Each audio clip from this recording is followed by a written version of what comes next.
السلام علیکم ورحمۃ اللہ وبرکاتہ۔ خطبہ جمعہ مسجد نبویہ ڈاکٹر عبد المحسن القاسم حافظہ اللہ تعالی۔ موضوع شیطان کی دشمنی اور بچاؤ کے سلیقے، بتاریخ 27 رجب 1439، 13 اپریل 2018۔ ترجمہ شفقت الرحمان حافظہ اللہ تعالی، آواز حافظ جنید۔ یقیناً تمام تعریفیں اللہ کے لیے ہیں، ہم اس کی تعریف بیان کرتے ہیں، اسی سے مدد کے طلبگار ہیں اور اپنے گناہوں کی بخشش بھی اسی سے مانگتے ہیں۔ نفسانی اور برے اعمال کے شر سے اسی کی پناہ چاہتے ہیں۔ جسے اللہ تعالیٰ ہدایت عنایت کر دے اسے کوئی بھی گمراہ نہیں کر سکتا، اور جسے وہ گمراہ کر دے اس کا کوئی بھی رہنما نہیں بن سکتا۔ میں گواہی دیتا ہوں کہ اللہ کے سوا کوئی معبود برحق نہیں، وہ تنہا ہے، اس کا کوئی شریک نہیں، اور میں یہ بھی گواہی دیتا ہوں کہ محمد صلی اللہ علیہ وسلم اللہ کے بندے اور اس کے رسول ہیں۔ اللہ تعالیٰ آپ پر، آپ کی آل اور صحابہ کرام پر ڈھیروں درود و سلامتی نازل فرمائے۔ حمد و صلاح کے بعد اللہ کے بندو، اللہ تعالیٰ سے کما حق ہو ڈرو اور خلوت و جلوت میں اسی کو اپنا نگہبان جانو۔ مسلمانوں، دنیا مصیبتوں اور امتحان کا گھر ہے۔ جو مصیبت خلقت کو رب سے جدا کر دے وہ سب سے بڑی مصیبت ہے۔ انسان دوست اور دشمن میں تفریق کرنا سمجھ جائے، یہ دانش اور عقل مندی کی علامت ہے۔ اللہ تعالیٰ نے ہمیں واضح ترین دشمن کے بارے میں بتلا دیا ہے۔ اس سے بڑا فتنے میں ڈالنے والا کوئی نہیں، وہ اولین اور سب سے بڑا دشمن ہے۔ ہر قسم کی برائی اور خرابی کا تعلق اسی سے ہے، برائیاں وہیں پیدا ہوتی ہیں۔ اولاد آدم سے اس کی عداوت شدید ترین اور بالکل واضح ہے۔ اس جیسا دشمن نہ پہلے کوئی تھا اور نہ ہی بعد میں آئے گا۔ فرمان باری تعالیٰ ہے، بے شک شیطان انسان کا واضح دشمن ہے۔ سورہ یوسف آیت 5۔ شیطان ایسا دشمن ہے جو تھکتا نہیں اور ہار بھی نہیں مانتا۔ شیطان کے ساتھ کسی قسم کی نرمی یا مروت کام نہیں آتی۔ شیطان نے تمام بنی نوع آدم کو کسی بھی ذریعے سے گمراہ کرنے کی قسم اٹھا رکھی ہے۔ فرمان والی تعالیٰ ہے، اس نے کہا، پھر اس وجہ سے کہ تو نے مجھے گمراہ کیا، میں ضرور ان کی وجہ سے تیرے سیدھے راستے پر بیٹھوں گا، اور پھر انسانوں کو آگے پیچھے دائیں بائیں الغرض ہر طرف سے گھیروں گا، اور تو ان میں سے اکثر کو شکر گزار نہ پائے گا۔ سورۃ الاعراف آیت 16 تا 17۔ اس دشمنی کی اصل بنیاد یہ ہے کہ اللہ تعالیٰ نے آدم علیہ السلام کو شرف اور فضیلت سے نوازا۔ آدم کو اپنے ہاتھوں سے پیدا فرمایا، انہیں جنت میں ٹھہرایا، انہیں تمام نام خود سکھائے اور مسجود ملائکہ بنایا، پھر ان کی نسل کو بھی معزز اور مکرم بنایا۔ اس پر ابلیس نے ان سے حسد کرنا شروع کر دیا اور تکبر سے بھر گیا، جو کہ ہر بیماری اور شر کی جڑ ہے۔ پھر اسی تکبر کی بنا پر اس نے آدم علیہ السلام کو سجدہ کرنے سے انکار کر دیا اور کہا، میں اس سے بہتر ہوں، تو نے مجھے آگ سے پیدا کیا ہے اور اس کو مٹی سے پیدا کیا۔ سورہ صاد آیت 76۔ اور پھر جب اسے جنت سے نکال دیا گیا تو اپنی دشمنی کا اظہار کرنے کے لیے اعلان کر دیا۔ اس نے کہا، تیری عزت کی قسم میں ان سب کو ضرور بضرور گمراہ کروں گا۔ سورہ صاد آیت 82۔ اس کے بعد آدم اور حوا کے خلاف سازشیں کرنے لگا اور انہیں جنت سے نکلوا دینے تک معصیت خوبصورت بنا کر دکھانے لگا، اور اب تک اپنی انہی ریشہ دوانیوں پر قائم ہے۔ شیطان آج بھی لوگوں کو جسمانی اور روحانی ایذا پہنچاتا رہتا ہے۔ لوگوں کے عقائد و عبادات، جسم و روح، مال و اولاد، کھانے پینے، سونے جاگنے اور صحت و بیماری سمیت ہر حال میں تکلیف پہنچانے کی کوشش میں رہتا ہے۔ نبی صلی اللہ علیہ وسلم کا فرمان ہے، بے شک شیطان تمہارے ہر معاملے میں دخل اندازی دیتا ہے۔ مسلم۔ چنانچہ عقائد کے متعلق اس کا ہدف یہ ہے کہ لوگوں کے نظریات تباہ ہو جائیں۔ فرمان باری تعالیٰ ہے، اے بنی آدم، کیا تمہارے ساتھ یہ پختہ عہد نہیں ہوا تھا کہ تم شیطان کی بندگی نہیں کرو گے؟ بے شک وہ تمہارا واضح ترین دشمن ہے۔ سورہ یاسین آیت 60۔ اور رسول اللہ صلی اللہ علیہ وسلم کا فرمان ہے، صبح ہونے پر ابلیس اپنے لشکروں کی تشکیل کرتا ہے اور کہتا ہے، آج کسی مسلمان کو گمراہ کر دے گا، اسے میں تاج پہناؤں گا۔ ابن حبان۔ اللہ تعالیٰ کی طرف سے ملا ہوا فطری عقیدہ توحید سب سے قیمتی متاع دنیا ہے۔ شیطان اسے تباہ کرنے کے درپے رہتا ہے۔ اللہ تعالیٰ کا حدیث قدسی میں فرمان ہے، میں نے اپنے تمام بندوں کو یکسو پیدا کیا، پھر ان کے پاس شیاطین آئے اور انہیں دین سے پھیر دیا۔ جو چیزیں میں نے ان کے لیے حلال کی تھی انہیں حرام ٹھہرا دیا، نیز انہیں میرے ساتھ شرک کرنے کا حکم دیا جس کی میں نے کوئی دلیل نازل نہیں کی۔ مسلم۔ کوئی بھی غیر اللہ کی بندگی کرنے والا شخص در حقیقت شیطان کو پکارتا ہے اور اسی کی بندگی کرتا ہے۔ فرمانے باری تعالیٰ ہے وہ اللہ کو چھوڑ کر زنانہ بتوں کو پکارتے ہیں اور وہ صرف سرکش شیطان کو پکارتے ہیں۔ سورۃ النساء آیت 117۔ شیطان عقائد خراب کرنے کے لیے جادو سکھاتا ہے تاکہ جادو کرنے والا اور جادوگر سے جادو کا مطالبہ کرنے والا دونوں کافر ہو جائیں۔ فرمانے باری تعالیٰ ہے اور وہ اس چیز کے پیچھے لگ گئے جو سیدنا سلیمان کے دور حکومت میں شیاطین پڑھا کرتے تھے۔ سیدنا سلیمان نے کفر کبھی نہیں کیا بلکہ کفر تو شیاطین کرتے تھے، وہ لوگوں کو جادو سکھاتے تھے۔ سورۃ البقرہ آیت 102۔ آخری زمانہ میں دجال رونما ہوگا۔ رسول اللہ صلی اللہ علیہ وسلم نے فرمایا اس کے ساتھ اللہ تعالیٰ شیاطین بھی بھیجے گا جو لوگوں سے باتیں کریں گے۔ احمد۔ قیامت صرف برے لوگوں پر ہی قائم ہوگی۔ شیطان انہیں بتوں کی پوجا کرنے کا حکم دے گا۔ آپ صلی اللہ علیہ وسلم کا فرمان ہے پھر برے لوگ ہی باقی رہ جائیں گے جو جلد باز، بے عقل اور درندہ صفت ہوں گے۔ وہ کسی نیکی کو نیکی نہیں کہیں گے اور نہ برائی کو برائی تصور کریں گے۔ شیطان ان کے پاس کسی بھیس میں آ کر کہے گا کیا تم میری بات نہیں مانو گے؟ تو وہ کہیں گے تو ہمیں کیا حکم دیتا ہے؟ تو شیطان انہیں بتوں کی پوجا کرنے کا حکم دے گا۔ مسلم۔ عبادات کے متعلق اس کی سازش یہ ہے کہ عبادت گزار کی جب تک عبادت تباہ نہ کر دے اور اس کے پیچھے پڑا رہتا ہے، پہلے بندے کو طہارت کے متعلق شک میں ڈالتا ہے۔ آپ صلی اللہ علیہ وسلم کا فرمان ہے جب کسی کے پاس شیطان آ کر اس کے دل میں کہے تمہارا وضو ٹوٹ گیا ہے تو وہ کہے تو جھوٹا ہے۔ احمد۔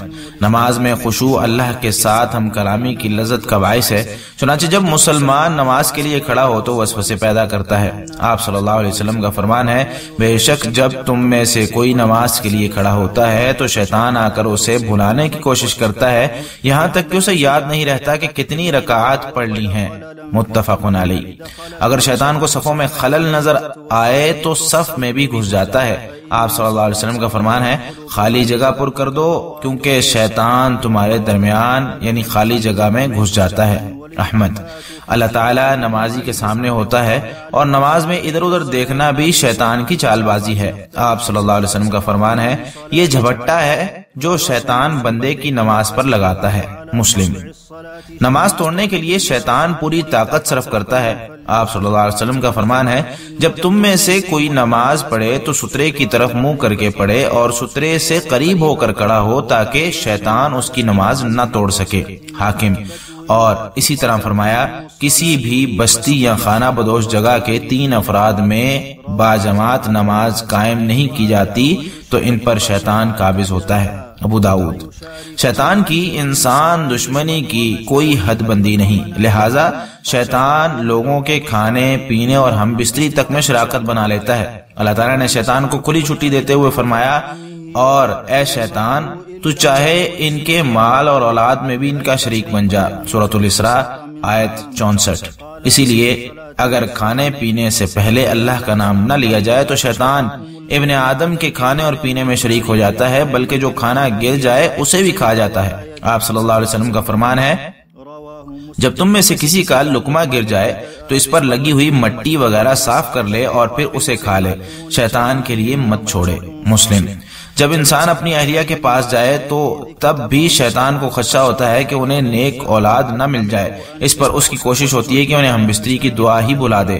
آپ صلی اللہ علیہ وسلم کا فرمان ہے اگر تم میں سے کوئی اپنی اہلیہ کے پاس جاتے ہوئے کہے بسم اللہ اللہم جنبنا الشیطان وجنب الشیطان ما رزقتنا، مجھے شیطان سے بچا اور جو تو مجھے عطا کرے اسے بھی شیطان سے محفوظ فرما، تو اگر انہیں بچے کی امید لگ گئی تو اسے شیطان کبھی نقصان نہیں پہنچائے گا۔ متفق علیہ۔ اسی طرح اگر گھر میں اللہ کا ذکر نہ کیا جائے تو شیطان گھر میں بھی شریک ہو جاتا ہے۔ آپ صلی اللہ علیہ وسلم کا فرمان ہے جب کوئی آدمی اپنے گھر میں داخل ہوتے ہوئے اور کھانا کھاتے وقت اللہ کا ذکر کر لے تو شیطان اپنے چیلوں سے کہتا ہے تمہارے لیے یہاں نہ سونے کی جگہ ہے نہ رات کا کھانا، اور جب کوئی آدمی اپنے گھر میں داخل ہوتے ہوئے اللہ کا ذکر نہ کرے تو شیطان کہتا ہے تمہارے لیے یہاں سونے کی جگہ ہے، اور پھر کھانا کھاتے وقت بھی اللہ کا ذکر نہ کرے تو کہتا ہے تمہارے لیے سونے کی جگہ اور رات کے کھانے کا انتظام ہو گیا ہے۔ مسلم۔ پھر جب رات کی ابتدا ہوتی ہے تو شیطان لوگوں کو تکلیف پہنچانے کے لیے پھیل جاتے ہیں۔ آپ صلی اللہ علیہ وسلم کا فرمان ہے جب رات کی ابتدا ہو یا جب شام ہو جائے تو اپنے بچوں کو گھروں میں روک لو، کیونکہ شیاطین اس وقت منتشر ہوتے ہیں۔ بخاری۔ رات کی نیند آرام اور سکون حاصل کرنے کے لیے ہے تاکہ انسان صبح سویرے چست اور چاق و چوبند بیدار ہو، لیکن شیاطین سوئے ہوئے شخص کو بھی اذیت دینے سے باز نہیں آتے، لہذا تم میں سے کوئی جب سویا ہو تو شیطان اس کی گدی پر 3 گریں لگاتا ہے، ہر گرہ پر کہتا ہے ابھی رات بہت لمبی ہے اس لیے ابھی نیند کر، تاکہ جب وہ بیدار ہو تو بہت تنگ ہو اور کاہلی سے بھرپور ہو۔ لیکن اگر بندہ بیدار ہونے کے بعد اللہ کا ذکر کر لے اور وضو بنا کر نماز پڑھ لے تو اللہ اس کی یہ گریں کھول دیتا ہے۔ متفق علیہ۔ پھر جب فجر کی نماز سے سویا رہ جائے تو شیطان اس کو مزید ذلیل کرنے کے لیے اس کے کان میں پیشاب کر دیتا ہے۔ نبی صلی اللہ علیہ وسلم کے پاس ایک آدمی کا ذکر کیا گیا کہ وہ رات سے فجر کے بعد تک سویا رہتا ہے، تو آپ صلی اللہ علیہ وسلم نے فرمایا یہ وہ شخص ہے جس کے دونوں کانوں میں، یا آپ نے یوں فرمایا کہ ایک کان میں شیطان پیشاب کر گیا ہے۔ مسلم۔ شیطان سوئے ہوئے شخص کے نتنوں میں رات گزارتا ہے۔ آپ صلی اللہ علیہ وسلم کا فرمان ہے جب تم میں سے کوئی نیند سے بیدار ہو تو وضو کرتے ہوئے 3 بار اپنی ناک جھاڑے، کیونکہ شیطان اس کے نتنوں میں رات گزارتا ہے۔ متفق علیہ۔ نیند سے انسان ذہنی اور جسمانی آرام حاصل کرتا ہے، لیکن شیطان انسان کو نیند میں بھی تنگ کرتا ہے اور خواب میں اسے ڈراتا ہے۔ آپ صلی اللہ علیہ وسلم کا فرمان ہے رؤیا یعنی اچھا خواب اللہ کی طرف سے ہوتا ہے، اور حلم یعنی برا خواب شیطان کی جانب سے ہوتا ہے۔ متفق علیہ۔ لوگوں کے درمیان باہمی الفت اور محبت افراد اور معاشرے سب کے لیے مفید ہے، لیکن شیطان لوگوں میں جدائی اور ان کے تعلقات خراب کرنے کی پوری کوشش کرتا ہے۔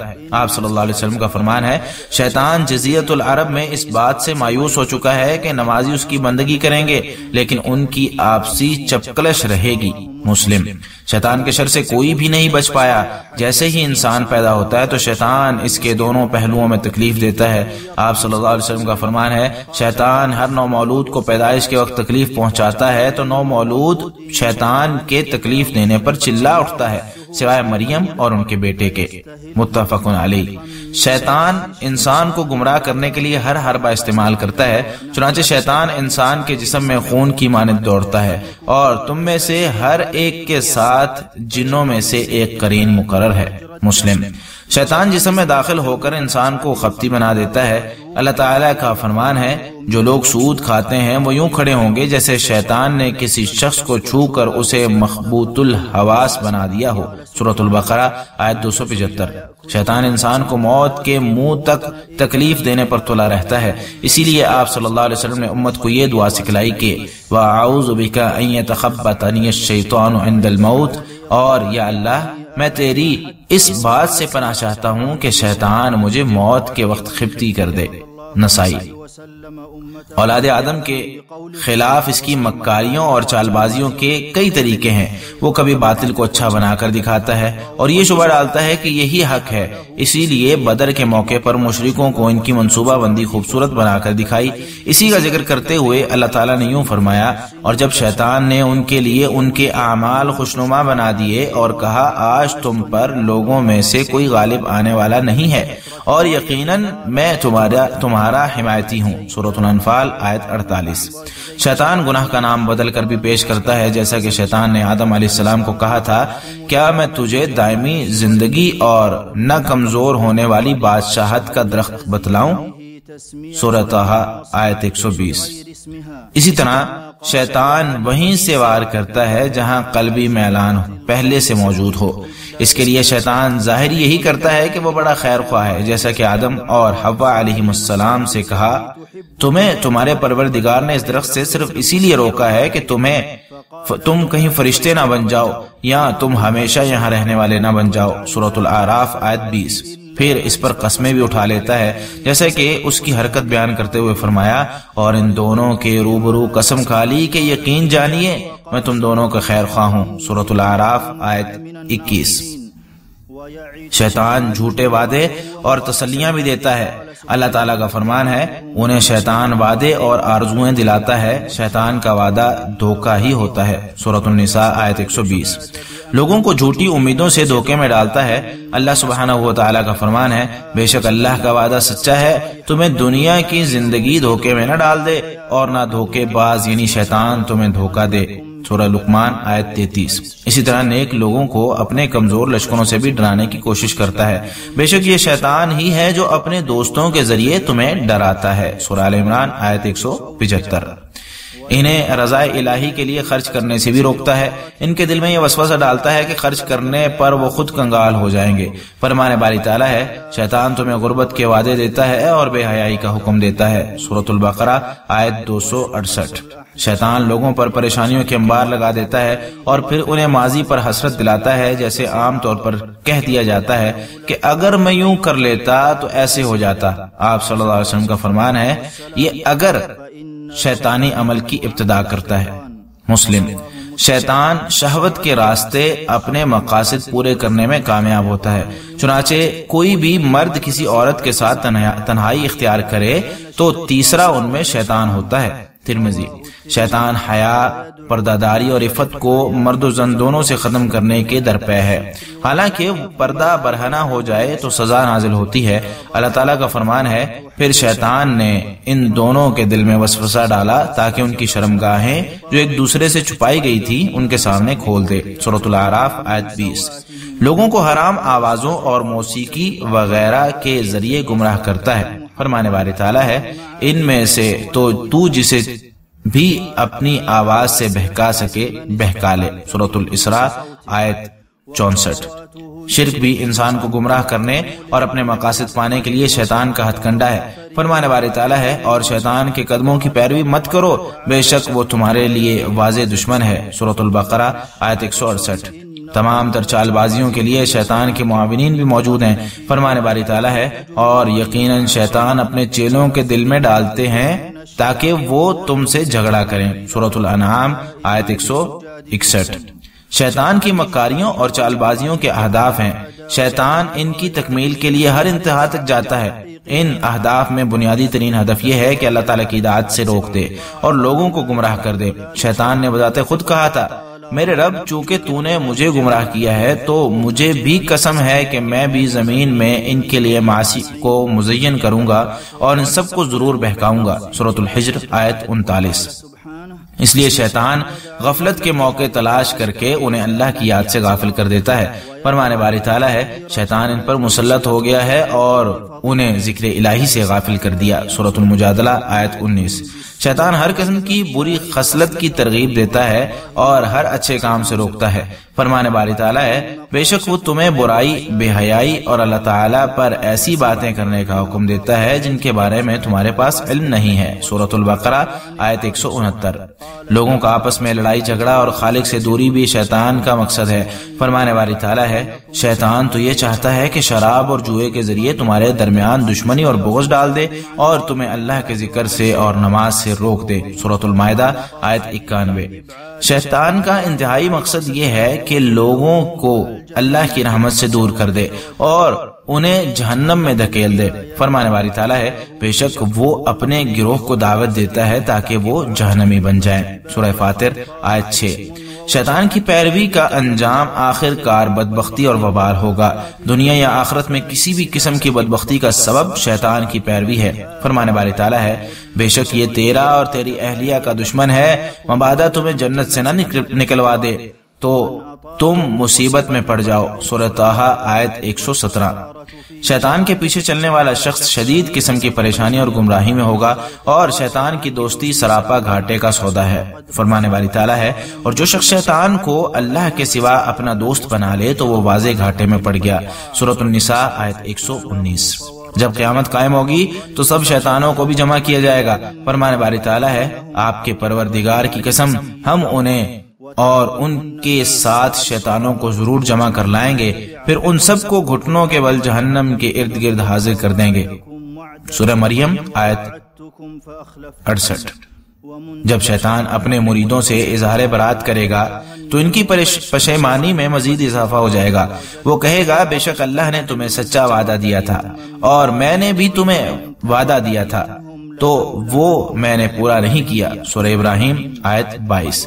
پھر شیطان اور اس کے مرید سب کے سب جہنم میں جائیں گے اور وہ انتہائی برا ٹھکانہ ہے۔ فرمانے والی تعالیٰ ہے، اللہ تعالیٰ نے فرمایا کہ یہاں سے ذلیل و خوار ہو کر نکل جا، جو شخص ان میں سے تیرا کہنا مانے گا میں ضرور تم سب سے جہنم کو بھر دوں گا۔ سورۃ الاعراف آیت 18۔ ان تمام تر تفصیلات کے بعد مسلمانوں، شیطان نے تو رسولوں کی اولاد اور ان کے والدین تک کو گمراہ کر دیا تھا، جیسا کہ نوح علیہ السلام کا بیٹا اور ابراہیم علیہ السلام کا والد شیطان کے شکنجے میں آ گیا، بلکہ شیطان پوری کی پوری قوم کی تباہی کا باعث بھی بنا۔ فرمانے والی تعالیٰ ہے، اور ہم نے قوم عاد اور سمود کو بھی غارت کیا، جن کے بعض مکانات تمہارے سامنے ظاہر ہیں، اور شیطان نے انہیں ان کی بدعمالیاں آراستہ کر دکھائی تھی اور انہیں راہ سے روک دیا تھا، باوجود یہ کہ وہ سمجھدار تھے۔ سورۃ العنکبوت آیت 38۔ شیطانی تباہ کاریوں سے اللہ تعالیٰ پر توکل کرنے والا مومن کے علاوہ کوئی نہیں بچ سکتا۔ فرمانے والی تعالیٰ ہے، یعنی شیطان کا ان لوگوں پر کوئی بس نہیں چلتا جو ایمان لائے اور اپنے پروردگار پر بھروسہ کرتے ہیں۔ سورۃ النحل آیت 99۔ اللہ تعالیٰ سے تعلق بنانے والا شیطان سے دشمنی رکھتا ہے، اور جو اللہ سے روگردانی کر لے تو وہ شیطان کا یار بن جاتا ہے۔ اللہ تعالیٰ اپنے دوستوں کا والی وارث ہے، جبکہ شیطان اپنے تعلق داروں کو ذلیل و رسوا کرے گا۔ اس لیے ہم سب پر ذمہ داری عائد ہوتی ہے کہ ہم اللہ تعالیٰ کی طرف رجوع کریں، احکامات الہیہ کی تعمیل کریں، اس کی نافرمانی سے بچیں، کیونکہ عزت و شرف اللہ کی اطاعت احکامات الہیہ کی عملی صورت پیش کرنے سے ملے گا، جبکہ رسوائی شیطانی جال میں پھنسنے پر ہمارا مقدر بن جائے گی۔ اگر کوئی شیطانی جال میں پھنس گیا تو اللہ تعالیٰ اس پر ایسا عذاب مسلط کرے گا جس کا مقابلہ کرنے کی کسی میں طاقت نہیں ہے۔ بے شک شیطان تمہارا دشمن ہے، تم اس کو اپنا دشمن سمجھو، بے شک وہ اپنی جماعت کو دعوت دیتا ہے کہ وہ جہنمیوں میں شامل ہو جائیں۔ سورہ فاطر آیت 6۔ اللہ تعالیٰ میرے اور آپ سب کے لیے قرآن مجید کو خیر و برکت والا بنائے، مجھے اور آپ سب کو ذکر حکیم کی آیات سے مستفید ہونے کی توفیق دے۔ میں اپنی بات کو اسی پر ختم کرتے ہوئے اللہ تعالیٰ سے اپنے اور تمام مسلمانوں کے گناہوں کی بخشش چاہتا ہوں۔ تم بھی اسی سے بخشش مانگو، بے شک وہی بخشنے والا نہایت رحم کرنے والا ہے۔ دوسرا خطبہ۔ تمام تعریفیں اللہ کے لیے ہیں کہ اس نے ہم پر احسان کیا، اسی کے شکر گزار بھی ہیں کہ اس نے ہمیں نیکی کی توفیق دی۔ میں اس کی عظمت اور شان کا اقرار کرتے ہوئے گواہی دیتا ہوں کہ اللہ کے علاوہ کوئی معبود برحق نہیں، وہ یکتا ہے، اس کا کوئی شریک نہیں، اور میں یہ بھی گواہی دیتا ہوں کہ محمد صلی اللہ علیہ وسلم اللہ کے بندے اور اس کے رسول ہیں۔ اللہ تعالیٰ ان پر، ان کی آل اور صحابہ کرام پر ڈھیروں رحمتیں، سلامتی اور برکتیں نازل فرمائے۔ مسلمانوں، شیطان سے بچنے کا رستہ صرف تقوی ہے۔ شیطان کے لیے سب سے سخت گیر وہ لوگ ہوتے ہیں جو اللہ کے چنیدہ ہوں اور اپنی عبادت صرف ایک اللہ کے لیے کریں۔ اس چیز کا اقرار شیطان نے خود کیا اور کہنے لگا، تو پھر تیری عزت کی قسم میں ان سب کو یقیناً بہکا دوں گا سوائے ان لوگوں کے جو تیرے چنیدہ ہیں۔ سورہ صاد آیت 82 تا 83۔ شیطان کے شر سے اللہ تعالیٰ کی پناہ حاصل کرنا بہترین ذریعہ ہے۔ اللہ کا ذکر رحمت الہی کو کھینچتا ہے اور شیطان کو دھتکارتا ہے۔ بے شک شیطان اس گھر سے فرار ہو جاتا ہے جہاں سورہ بقرہ پڑھی جاتی ہے۔ بخاری۔ بستر پر لیٹتے وقت آیت الکرسی پڑھنے سے ساری رات کے لیے اللہ تعالیٰ کی جانب سے ایک محافظ مقرر ہو جاتا ہے اور شیطان صبح تک اس کے قریب نہیں پھٹکتا۔ جو شخص ایک دن میں 100 بار لا الہ الا اللہ وحدہ لا شریک لہ لہ الملک ولہ الحمد وہو علی کل شیء قدیر پڑھے تو یہ ورد اس کے لیے شام تک شیطان سے تحفظ کا باعث بن جاتا ہے۔ جس وقت انسان اپنے گھر میں داخل ہوتے وقت اور کھانا کھاتے وقت اللہ کا ذکر کرے تو شیطان کہتا ہے کہ تمہارے لیے یہاں نہ رات کا پڑاؤ ہے اور نہ ہی رات کا کھانا۔ اللہ تعالیٰ کے احکامات کی تعمیل، حدود اللہ سے عدم تجاوز، دونوں شیطان کی اذیت سے بچنے کے لیے بہترین معاون ہیں۔ فرمانے باری تعالیٰ ہے، بلا شبہ جو لوگ اللہ سے ڈرتے ہیں انہیں جب کوئی شیطانی وسوسہ چھو بھی جاتا ہے تو چونک پڑتے ہیں اور فوراً صحیح صورتحال دیکھنے لگتے ہیں۔ سورۃ الاعراف آیت 201۔ اللہ کی مدد جماعت کے ساتھ ہوتی ہے اور شیطان بھی جماعت سے دور رہتا ہے۔ آپ صلی اللہ علیہ وسلم کا فرمان ہے، جو شخص جنت کی بہاریں چاہتا ہے تو وہ ملت کے ساتھ رہے، کیونکہ شیطان تنہا شخص کے ساتھ ہوتا ہے اور دو سے دور رہتا ہے۔ احمد۔ اچھی بات بھی شیطانی وسوسوں کو دور بھگانے کا باعث بنتی ہے۔ فرمانے والی تعالیٰ ہے، آپ میرے بندوں سے کہہ دیجئے کہ وہی بات زبان سے نکالیں جو بہتر ہو، کیونکہ شیطان لوگوں میں فساد ڈلوا دیتا ہے۔ سورۃ الاسراء آیت 53۔ شیطان کو اپنا دشمن بنا لینے والا شیطان سے لا تعلق رہتا ہے، خود کی اس کی مشابہت سے بھی دور رکھتا ہے۔ یہ بات جان لو کہ اللہ تعالیٰ نے تمہیں اپنے نبی پر درود و سلام پڑھنے کا حکم دیا اور فرمایا اللہ اور اس کے فرشتے نبی پر درود بھیجتے ہیں، اے ایمان والو تم بھی ان پر درود و سلام بھیجا کرو۔ سورۃ الاحزاب آیت 56۔ اللہم صلی وسلم وبارک علی نبینا محمد۔ یا اللہ حق و انصاف کے ساتھ فیصلہ کرنے والے خلفائے راشدین ابو بکر، عمر، عثمان، علی سمیت تمام بقیہ صحابہ کرام سے بھی راضی ہو جا۔ یا اللہ اپنے رحم و کرم اور جود و سخا کے صدقے ہم سے بھی راضی ہو جا یا اکرم الاکرمین۔ یا اللہ اسلام اور مسلمانوں کو غلبہ عطا فرما، شرک اور مشرکوں کو ذلیل فرما۔ یا اللہ دین کے دشمنوں کو نیست و نابود فرما۔ یا اللہ اس ملک کو اور تمام اسلامی ممالک کو خوشحال اور امن کا گہوارہ بنا دے۔ یا اللہ جو بھی ہمارے بارے میں یا ہمارے ملک کے بارے میں برے ارادے رکھے تو اسے اپنی جان کے لالے پڑ جائیں، اس کی مکاری اسی کی تباہی کا باعث بنا دے یا قوی یا عزیز۔ یا اللہ ہماری فوج کی مدد فرما، ان کے قدموں کو ثابت فرما اور دشمنوں کے خلاف ان کی مدد فرما یا ذا الجلال والاکرام۔ یا اللہ ہمارے حکمران کو تیری رہنمائی کے مطابق توفیق عطا فرما اور ان کے سارے اعمال تیری رضا کے لیے مختص فرما۔ یا اللہ تمام مسلم حکمرانوں کو تیری کتاب پر عمل کرنے اور نفاذ شریعت کی توفیق عطا فرما یا ذا الجلال والاکرام۔ یا اللہ ہمیں دنیا اور آخرت میں بھلائی عطا فرما اور ہمیں آخرت کے عذاب سے محفوظ فرما۔ اللہ کے بندو، اللہ تعالیٰ تمہیں عدل، احسان، قرابت داروں کو دینے کا حکم دیتا ہے اور بے حیائی، برے کام اور سرکشی سے منع کرتا ہے۔ وہ تمہیں واعظ کرتا ہے تاکہ تم نصیحت پکڑو۔ سورۃ النحل آیت 90۔ تم عظمت والے جلیل القدر اللہ کا ذکر کرو تو وہ تمہیں بھی یاد رکھے گا۔ اللہ تعالیٰ کی نعمتوں کا شکر ادا کرو تو تمہیں اور زیادہ عنایت کرے گا۔ یقیناً اللہ کا ذکر بہت بڑی عبادت ہے اور جو بھی تم کرتے ہو اللہ تعالیٰ اسے جانتا ہے۔ إن الله وملائكته يصلون على النبي يا أيها الذين آمنوا صلوا عليه وسلموا تسليما اللهم صل وسلم وبارك على نبينا محمد وارض اللهم عن خلفائه الراشدين الذين قضوا بالحق وبه كانوا يعدلون أبي بكر وعمر وعثمان وعلي وعن سائر الصحابة أجمعين وعنا معهم بجودك وكرمك يا أكرم الأكرمين اللهم اعز الإسلام والمسلمين وأذل الشرك والمشركين ودمر أعداء الدين واجعل اللهم هذا البلد آمنا مطمئنا رخاء وسائر بلاد المسلمين اللهم من أرادنا أو أراد ديارنا بسوء فأشغله في نفسه واجعل كيده في نحره يا قوي يا عزيز اللهم انصر جنودنا وثبت أقدامهم وانصرهم على العدو يا ذا الجلال والإكرام اللهم وفق إمامنا لهداك واجعل عمله في رضاك